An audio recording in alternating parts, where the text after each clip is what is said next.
Okay, well, we're going to get into all of it. Oh my gosh, so much to talk about. I know. Look at your nails. Those are so beautiful. Crazy, aren't they? Like, I love it. They're just silver gold, sparkly. Yeah, they're so fun and they match your outfit. You're just a ray of sunshine coming in from Miami. It's perfect. Thank you so much for being here. I'm so happy that we're doing this. Me too. I only just recently discovered you, which is crazy because you have millions of followers. Like, I've lost count with the millions of followers that you have. And we were recently connected through someone who works for you. Is it Molly or is it someone else? No, it was somebody else before. Okay. Yeah. When we were connected, and you've been so helpful saying, I want to help you heal. I can help you heal. I have the tools. I've walked the path.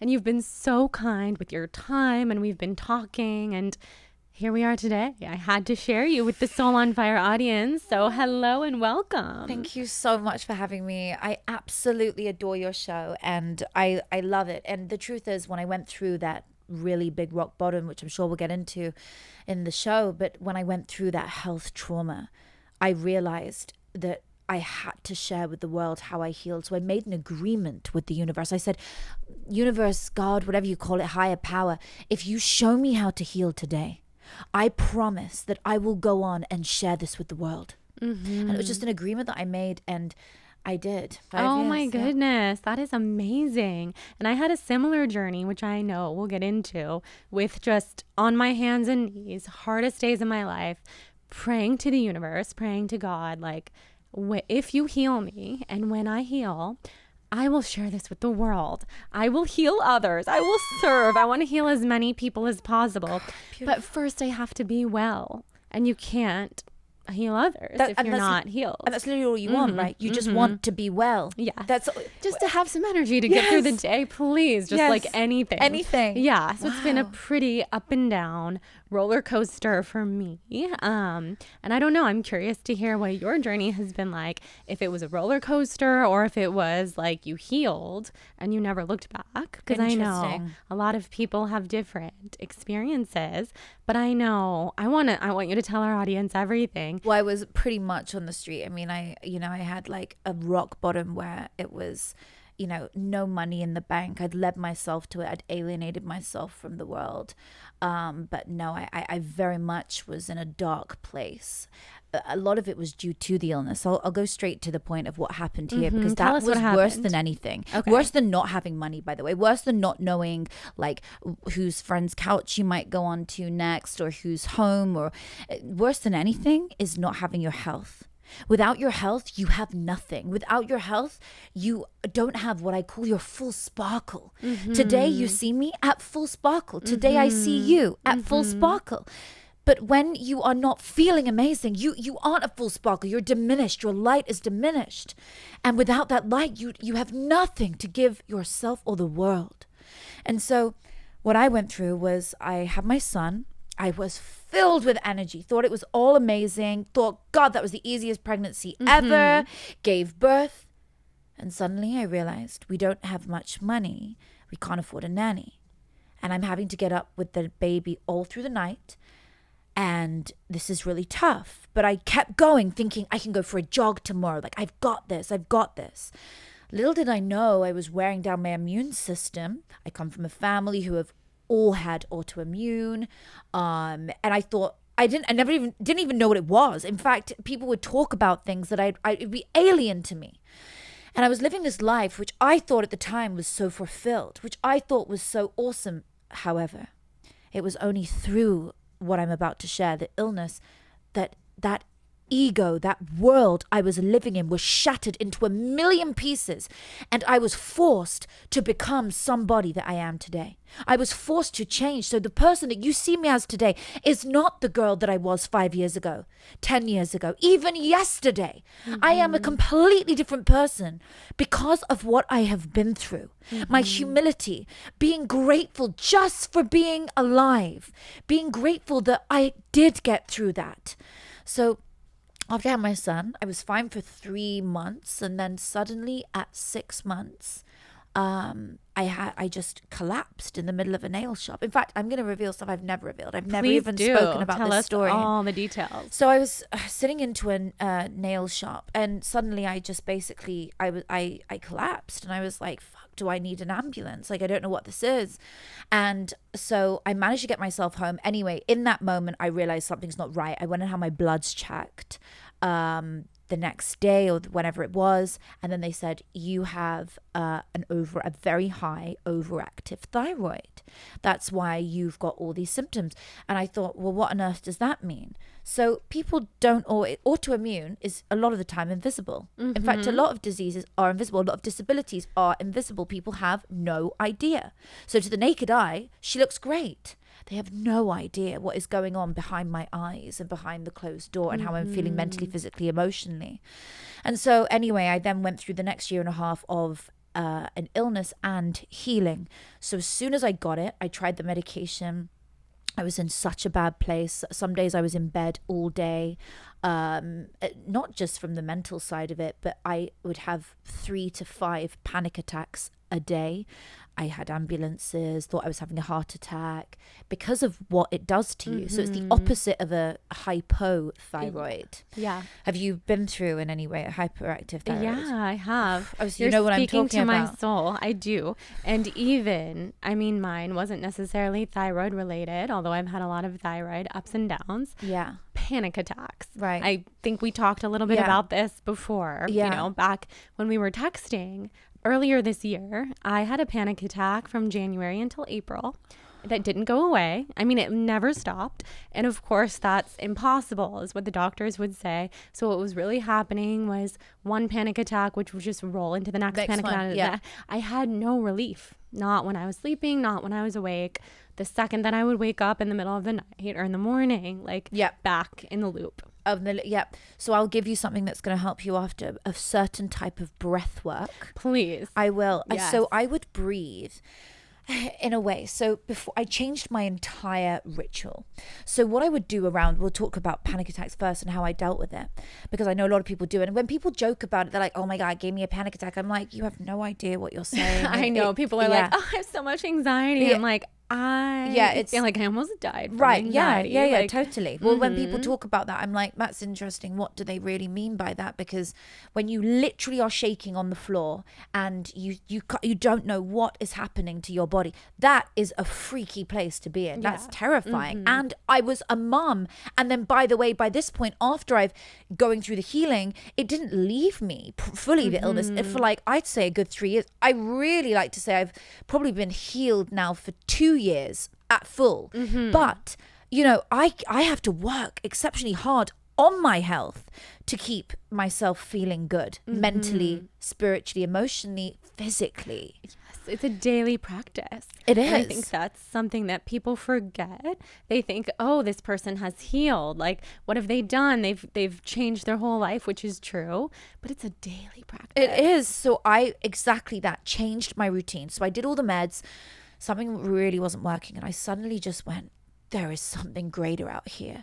And I remember walking around my mum's garden with my pram. You're a mum, you'll get this. And I was walking around with you call it a stroller, and my baby was inside of it, and I was walking barefoot around her garden. I was living with her again, and I was walking around barefoot, and I was feeling the earth, feeling the grounding, and I would feel the energy going through my body, and I would just start saying in prayer, thank you for my healing. Thank you that I'm healed. To the point I would listen to music with headphones in, crying in gratitude for my healing. I'm so grateful that I'm healed. I'm so grateful. And I would feel it into existence. And little by little, the panic attacks went from 3 to 2 a day, to 1 a day, to 1 a week, to 1 a month, to 1 every 6 months, to 1 a year, to where now I feel it. If I feel it coming, I know exactly what to do, and I'll tell you now what I do. Tell me. You gotta tell me. So when you feel anxious, it can be any time, any time of day because it's triggered by anything for anyone. Sometimes nothing. Oh, yeah. So first of all, I take a heap of supplements, which are exceptionally good for the body, which I didn't do back then. And there's no point in me telling you what supplements because it's personal to my bloods. And I would never want anyone to go, what do you take, and go and do it and then mess up theirs. So I take them all personal to me, but things that I am lacking in my blood system, which we can all check and do all the time. So then I do breath work instantly. I do it first thing in the morning. I do it midday and the evening. And on my app, The Law of Attraction by Natasha G, I have all of these that's amazing breath works that I've created for this. So can you give us like a quick one Yes, right now? I would 'Cause love I feel to. like I could reattune myself today with this. Yes. And also all of our listeners. Yes. I mean, like we said, when you got here, there's a reason that we're doing this today. I know. You came back from I know. Miami and, So came straight beautiful. here from the airport. Yeah. There's a reason that we're here right now. I know, I So agree. let's do a little practice. Okay, here we go. So Okay. everyone, if you're doing this, make sure you're in a safe place and you can do this. You're not driving. Okay, so close your eyes and I want you to just exhale out. And now I want you to inhale 1, 2, 3, 4. Hold it for 6, 2, 3, 4, 5, 6. And exhale for 8, 2, 3, 4, 5, 6, 7, 8. And repeat. In, 2, 3, 4. Hold. 2, 3, 4, 5, 6. Exhale. 2, 3, 4, 5, 6, 7, 8. And again. Inhale. 2, 3, 4. Hold. 2, 3, 4, 5, 6. Exhale. 2, 3, 4, 5, 6, 7, 8. Now I want you to think of 5 things that you are grateful for right now. Perhaps something that you did today. Perhaps something that you saw. Perhaps something that you were given. Perhaps the fact that you're breathing and alive and able to have the ability to heal. Perhaps that you have a sibling, you have a child. Think of 5 things right now and say them aloud. I'm so grateful for this. But feel it as you do it. Number 2, what are 5 things that you are looking forward to right now? I'm looking forward to going out tomorrow on the grass, walking. I'm looking forward to seeing my mom in a week. What are you looking forward to? Do 3, then 4, then 5 things. Once you've done your 5 things, think of 5 things that you could do better. I could stop moaning so much. I could practice this every day. I could stop complaining about the weather. Whatever those 5 things are, just choose those 5 things. And now we'll do the 5, 4, 3, 2, 1. You can open your eyes and think of 5 things around you that you can see right now. So, I can see a light. I can see gorgeous Jordan. I can see a chair. I can see lots of cameras. What can you see? Wow. I mean, I feel like I just opened my eyes into a whole new world. I see your beautiful yellow suit, which is radiating. I see you and your gorgeous eyes, which I've been seeing your face shape shifting this whole time, which is another thing we can talk about. Yes. I see the Dear Media logo. I see the lights. I see Molly and Nick. I think that was at least 5 things. That was at least 5. I never stick to a list of 5. So you go there, and then the final piece, which is fun, which you can do, pen and paper. Someone listening can do this right now, and you can do this later. It's called scripting. I just did a TED talk on it. I've just been on the Fox this week in Washington D.C. Many different things talking about it, because it's gone viral. Scripting is something that I used to heal dramatically by writing it down. But I didn't journal, because if I've been writing about my health, if I've been writing about what I'm going through today, it's so depressing. I don't want to be caught in a rut of I'm going through something and it's, I don't want to talk about that. That's not what I want to talk about. I want to write about the future as though it's already mine, that I've already healed. I want to talk about the fact that I can heal. So I would write in the past tense, I healed. And what did it feel like to heal? It felt amazing that I finally healed, and I wrote it down, and I scripted and I scripted and I scripted. It felt amazing that my body could walk again freely, that I had left the anxiety behind, that I was able to breathe, and my heart rate was beating harmoniously in the timing of the universe, etc. And I would write about my healing. The overactive thyroid had gone. The hypothyroidism disease had left me. Everything that it's gone. I'm healed. And it was past tense. Every time you write in the past tense, scientifically, you are more likely to bring your goal to attention, to fruition. Wow, that is huge. Yes, just the tense shifting. That's what I love about affirmations and manifestation and the law of attraction.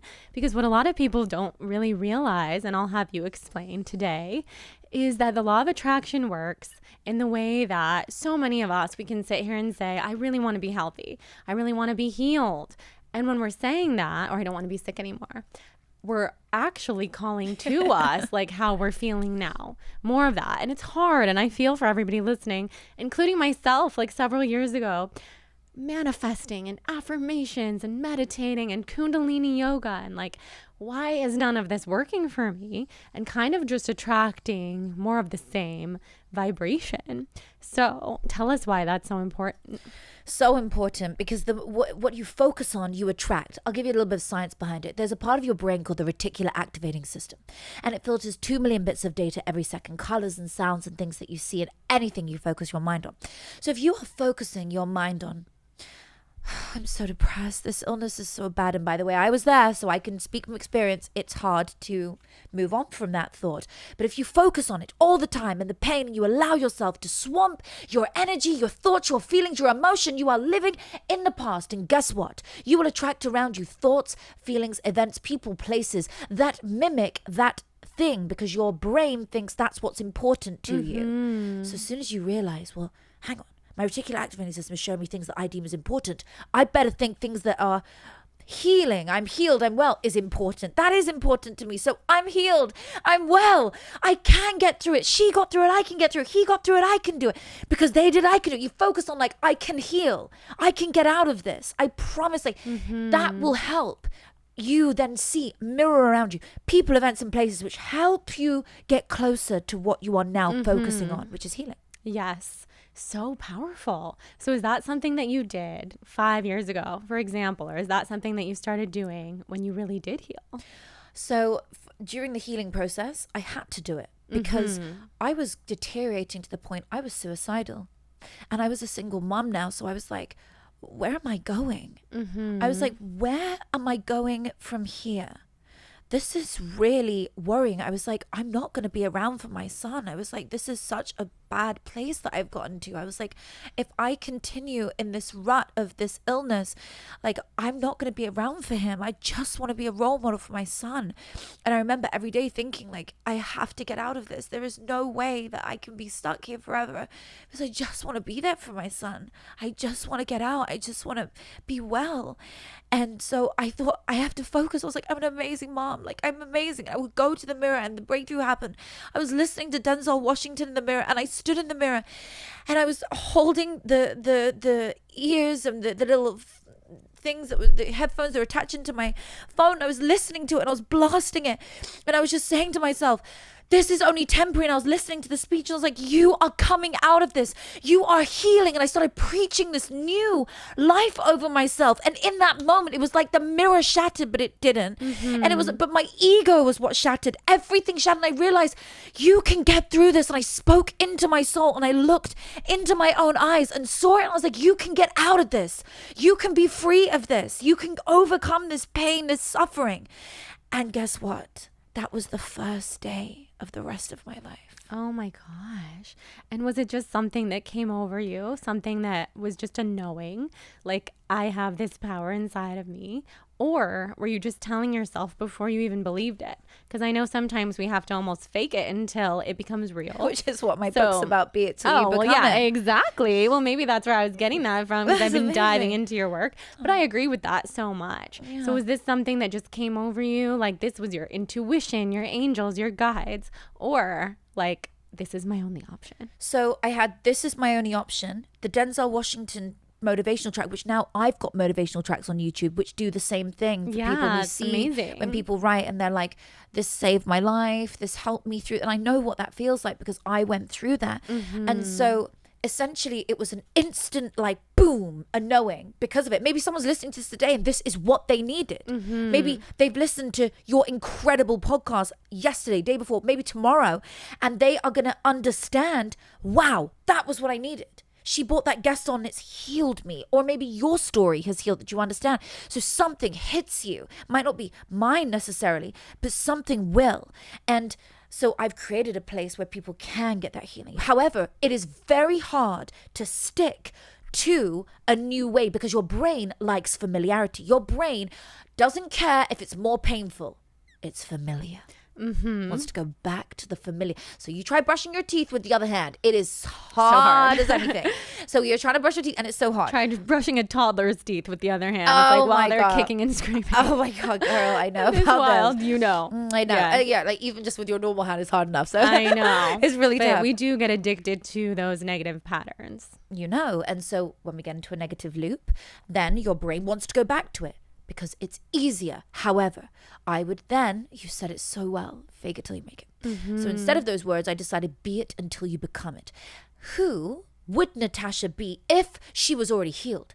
Who would she be if she was a motivational speaker? Because by the way, girl, in this moment when I had the breakthrough, the words came over me, which I don't know where they came from, but whatever it was said, you're going to be a motivational speaker. And I wrote it down in my journal and I still have this. And I thought 5 years ago, me? You need to frame it. I know frame I that should. page. I should. I was like, me?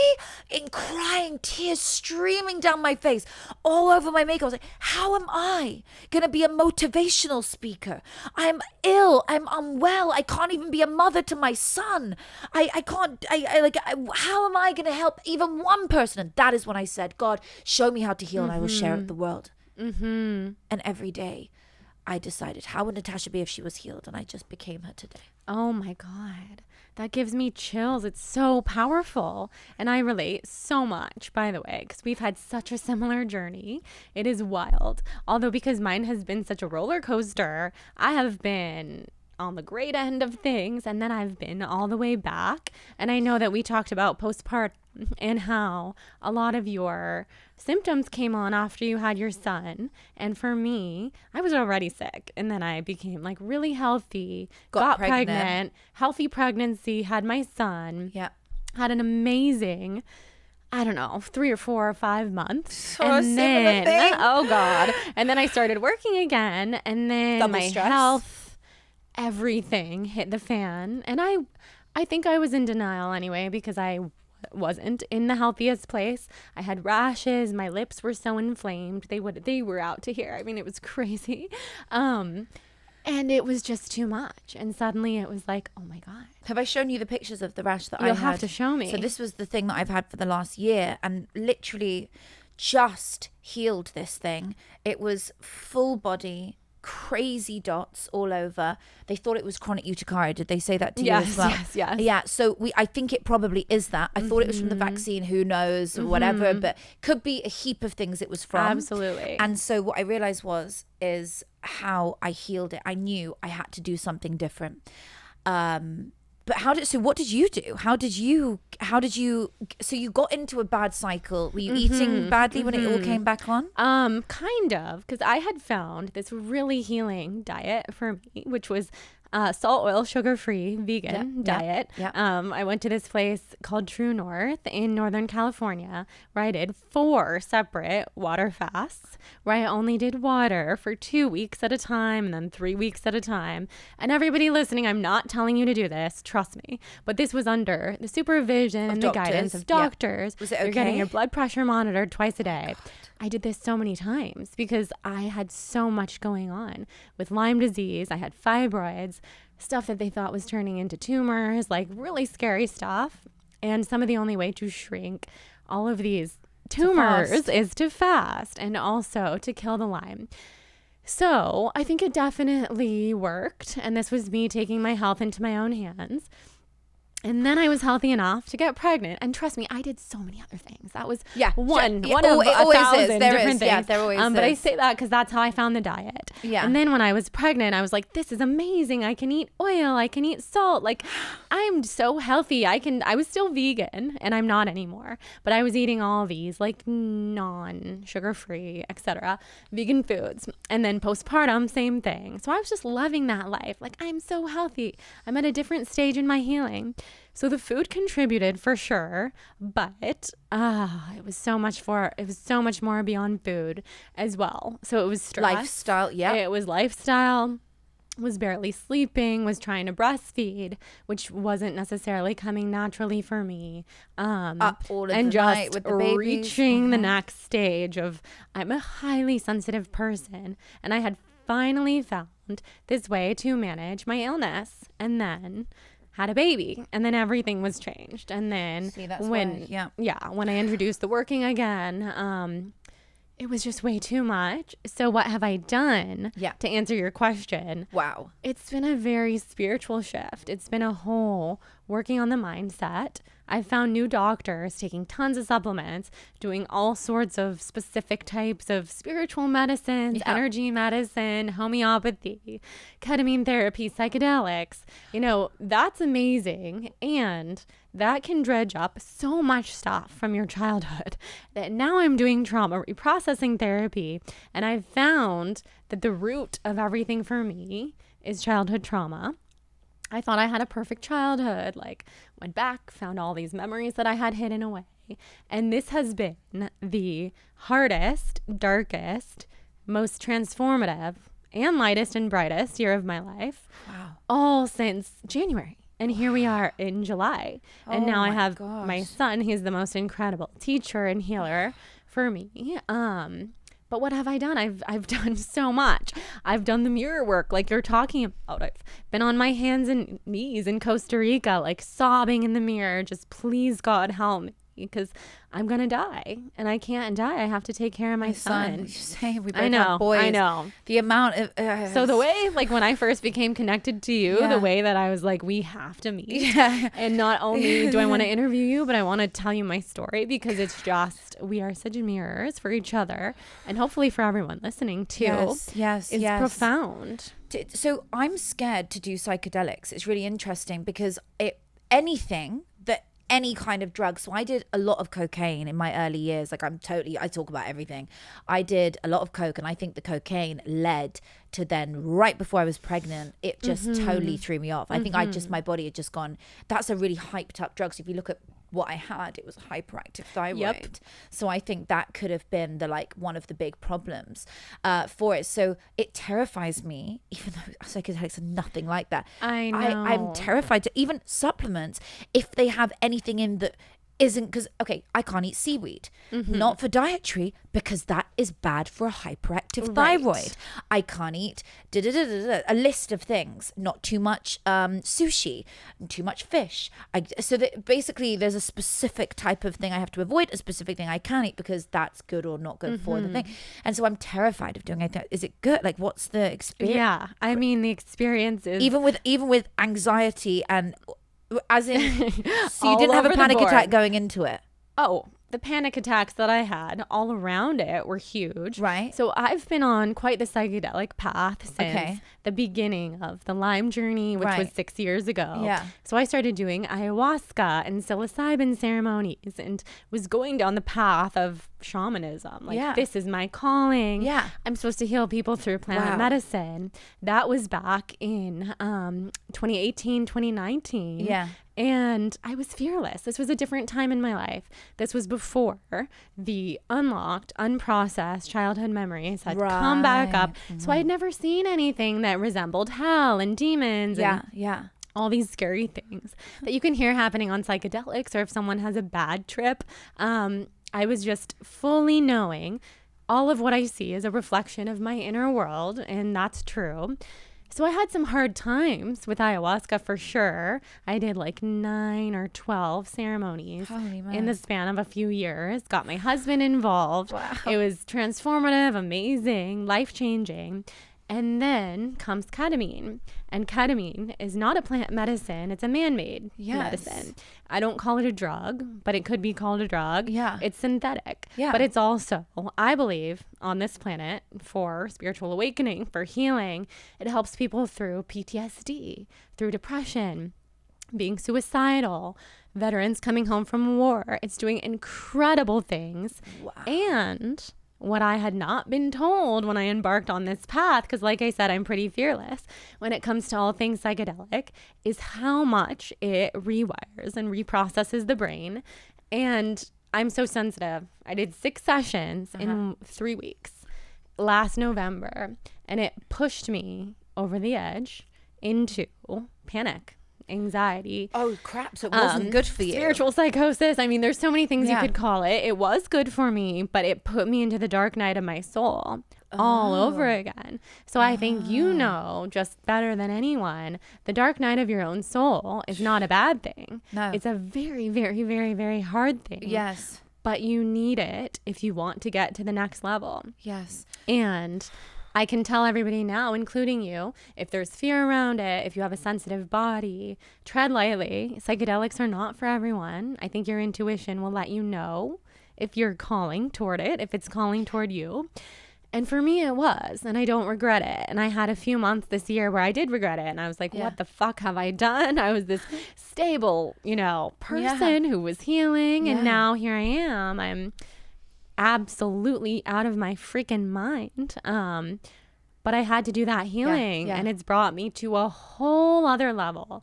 The therapies that I've had to do this year, non-psychedelic, I've taken a huge step back from even ashwagandha. If I see something, I'm like, hell no.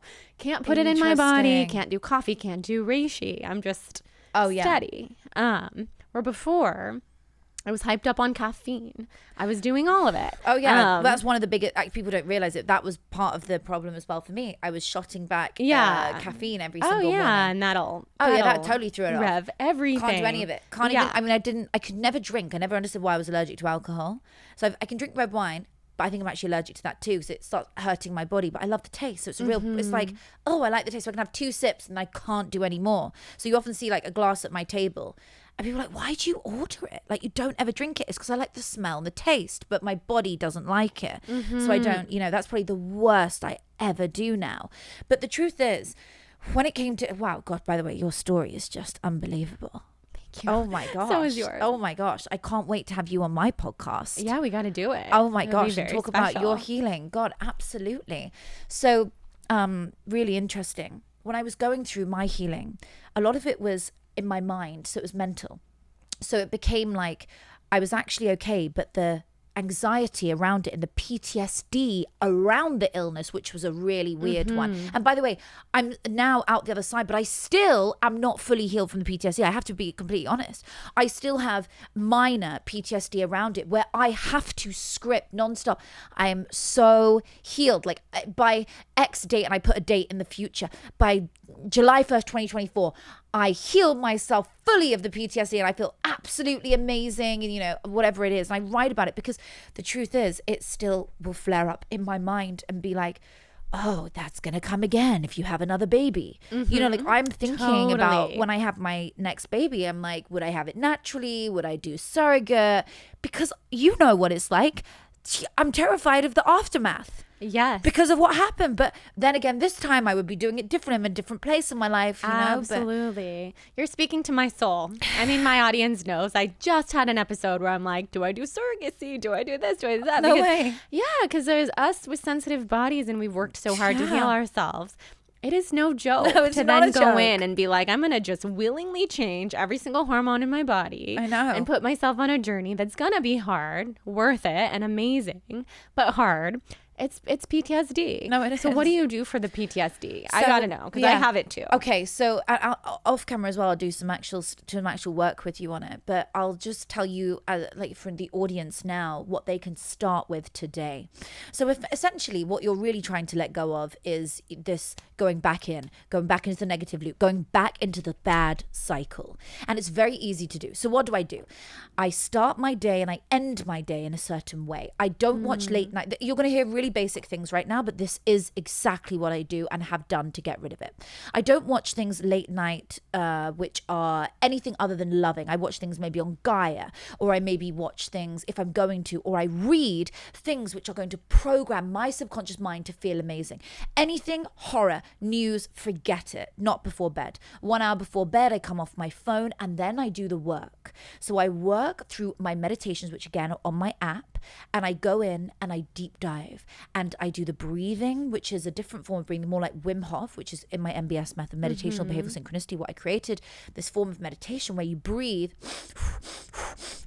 really like that every day. And if you do that, that really helps panic attacks too. For me, it really helped me. I do that 3 times a day. I do it once a day to stop the panic. But if I'm in a bad place, I will do 3 rounds for 3 minutes a day. Okay. But on average, maybe once a day, if I can.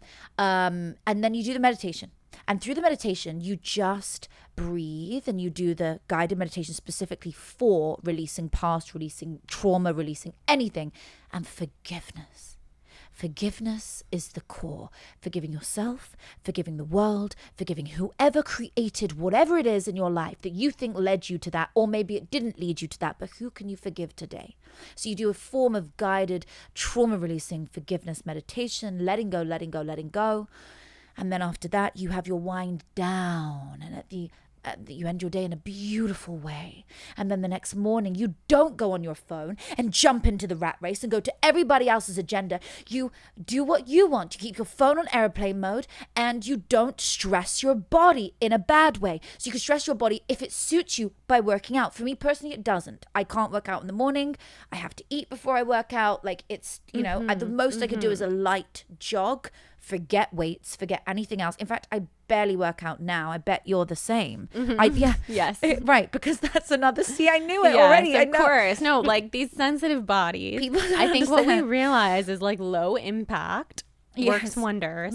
I used to run marathons. I used to lift weights every day. I was a gymnast. Oh my God, of course. Yeah, my husband works for Orange Theory Fitness, and I used to go 7 days a week, and it was never more inflamed. I love Orange Theory, by the way, like support my husband's business. It's the best.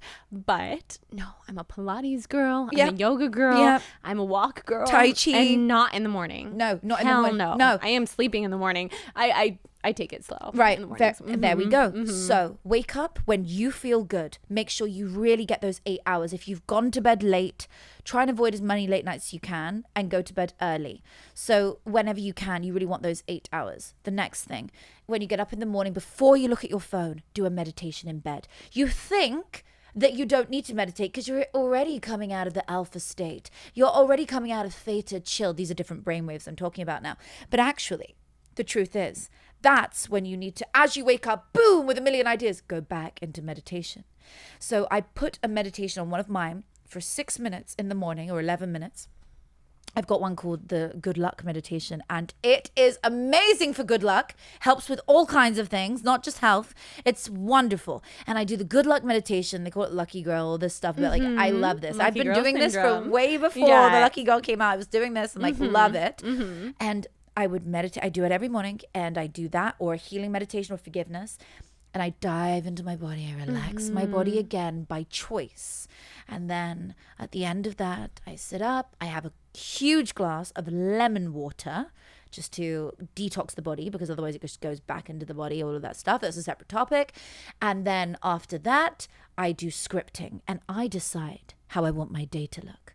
I had the most amazing day today. I had the most wonderful meeting. I got that negotiation I wanted. I got that business deal. I got that. And I was such an amazing mum to my son. I felt my best inside and out. And I healed another 10%. I healed and I feel so good. Wow. Oh my God. I'm speechless, because that type of shift with the mind is everything. Everything. And you said, oh, these are some basic things. I really think going back to the basics is how we really heal. I mean, breath work, not looking at your phone in the morning, not watching, scary things on TV late at night, which I kind of did last night. It kept me up all night. Of course. And I'm so with you, but I don't always follow it. And that's why I'm thankful for these hard times. And I'm thankful for what this year brought for me.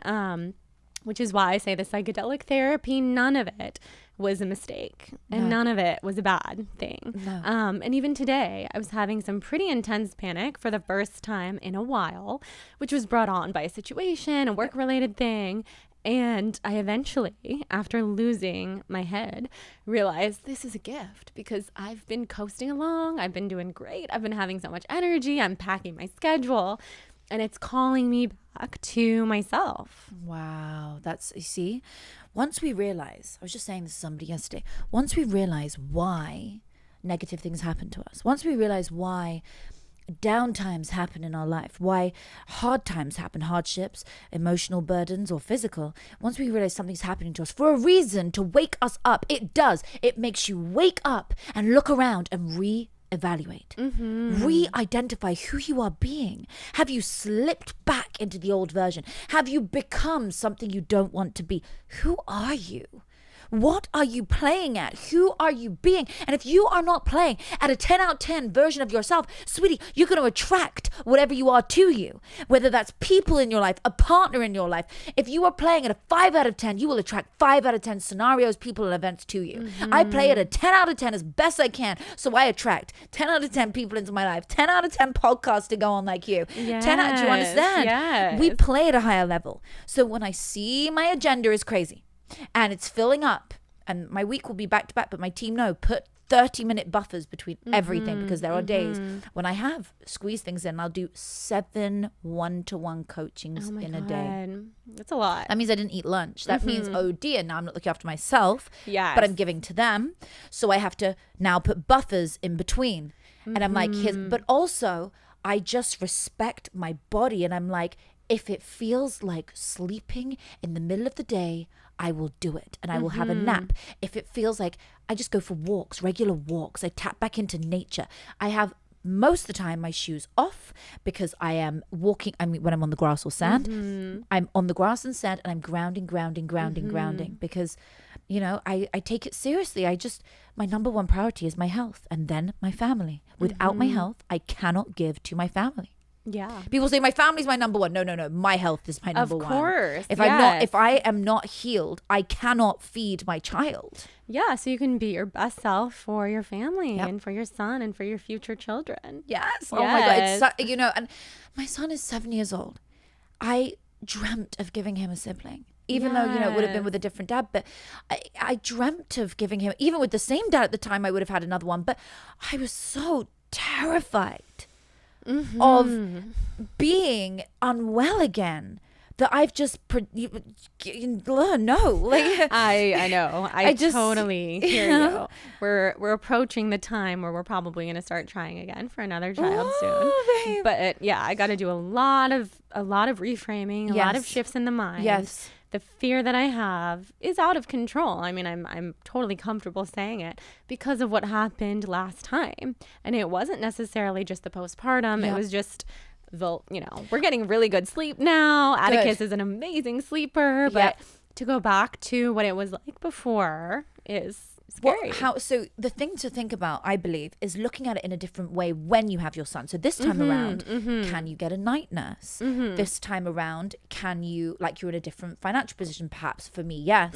So I'm like, I would have a night nurse and a nanny 24/7. I'd be able to do all of this stuff and still be there with my son, but I wouldn't have to kill myself over the sleep, which I know created the illness. Absolutely. Was the start of it. And when you have a sensitive body like this, those are real things to take into consideration. It's a gift to your child. It's a gift to you when you're taking care of yourself. It is.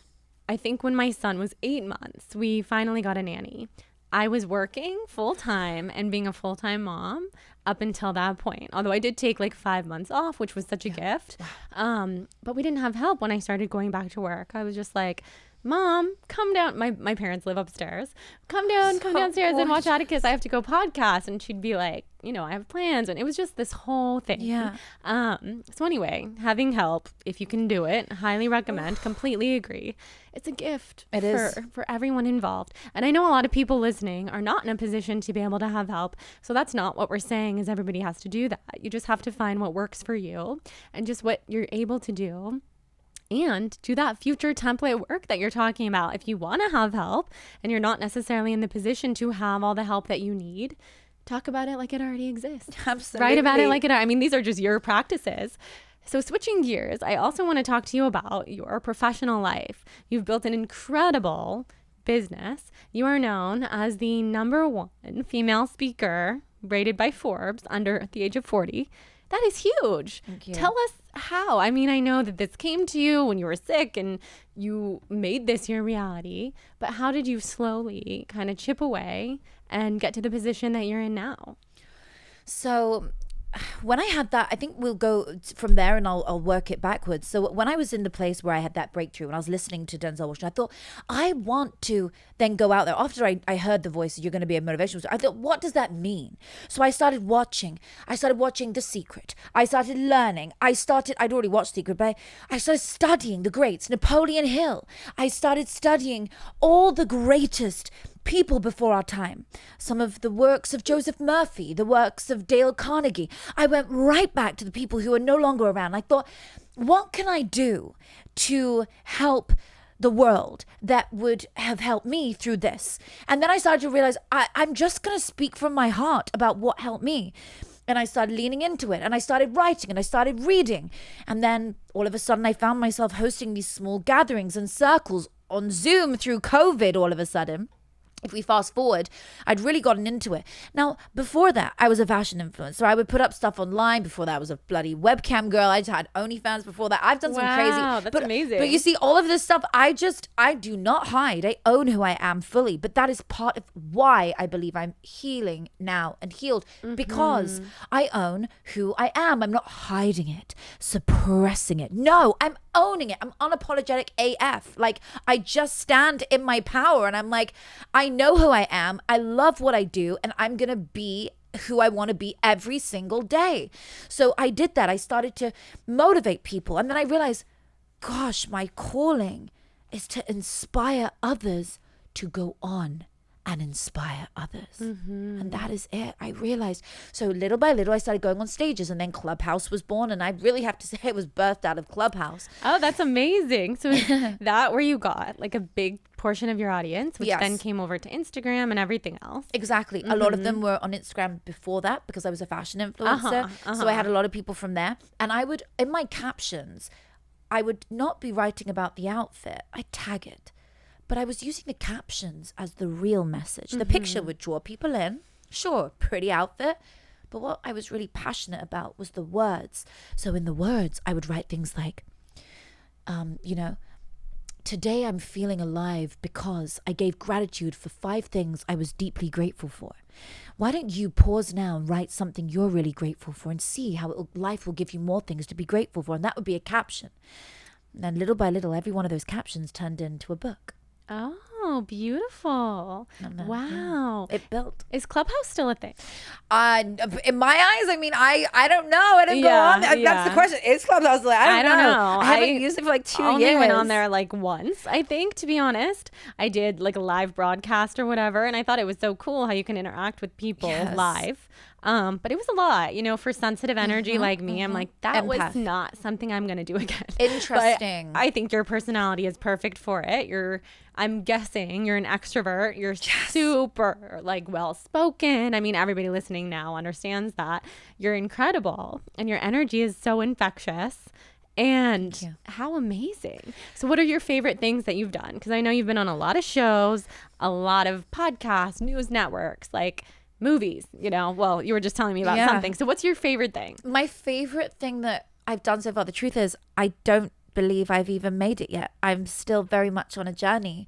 I'm very much I think I'm gonna feel like that forever. Yeah, you know? Well, that's the best place to be, a student of life forever. Totally. But some of my favorite things, I just did a TED talk on scripting. That's huge. That was so amazing. Like, probably by the time this is out, that will be out at the same time. Yeah, I was gonna say, can we listen? Yeah, if it's out, we can totally list Yes. it below.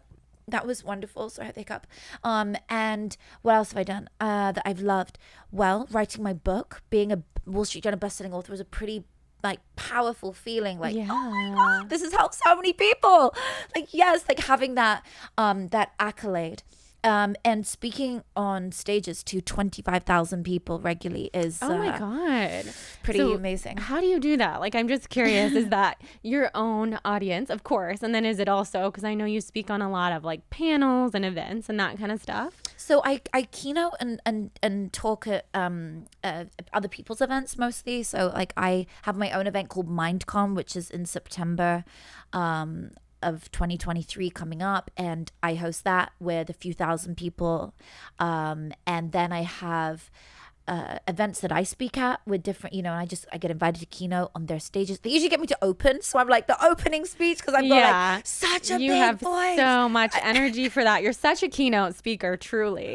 It's one of your callings. Girl, I love it. And I love showing other people how they can do it. Like I just go out there and I'm like, rah, like I just preach into the audience, and everybody has their own style, but because I'm a motivational speaker, that's my style. Like I'm meant to motivate you and make you feel like I can do this, you know? And was this something that you were into your whole life? Were you always into performing, and were you always comfortable in front of people?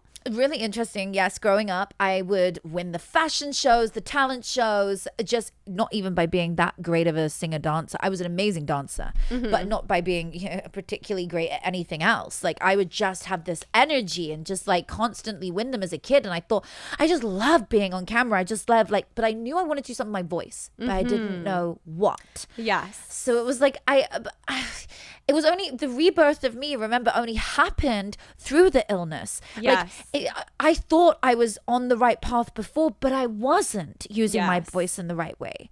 It was only because of the illness that I got to where I am today, where I'm able to be free and healed, where I'm able to be like, I know what my calling is, and using a microphone is just the start of it. Yeah, absolutely. The illness is such a gift because it wakes us up to who we're truly meant to be, and we can think that we're on the right path. I thought I was on the right path. I was already doing everything I do now. Like how I was thinking, how can I not be on the right path? But there were so many things that I was ignoring. Yeah. Oh gosh, we do. Yeah. And by the way, we totally ignore things. For example, we get into the mundane every day, or maybe we start doing tasks which we think are really fulfilling. I've spring cleaned my whole house.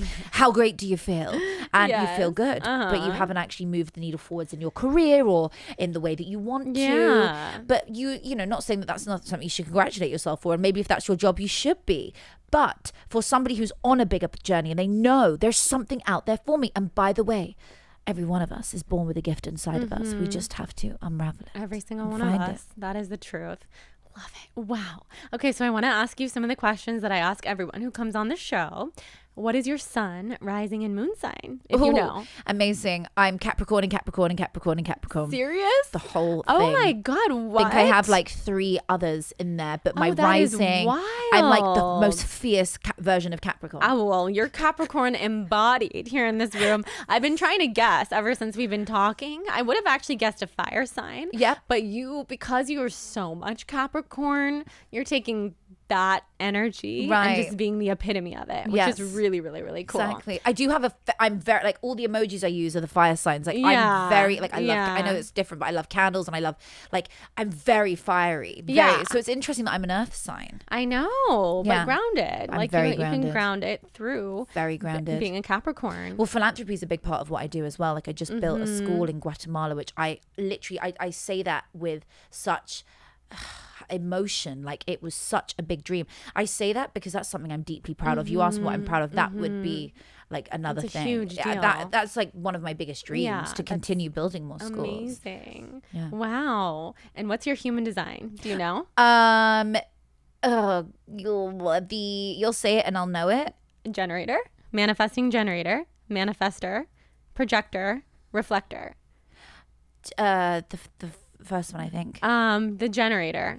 I think you're a generator. Yeah, I think I'm a generator. I can't remember. It was a long time ago. You've either got to be a generator or a manifesting generator. That's my guess. Exactly. That's what I thought. It's one of the two, and I can't remember which one. Yes. What are you? That's your energy in the world. I'm a reflector. Beautiful. And I would be shocked if you said that was you, just because reflectors, we are like, we're a little more introverted, and not always. And I'm not super introverted, but like, my dreams are not to be a keynote speaker. Like, I'm comfortable in like these one-on-one conversations, and so beautiful. I love speaking. But you reach so many people. Yeah, in my own way. And I just have to be like really cognizant of the energy that I expose myself to. Yes.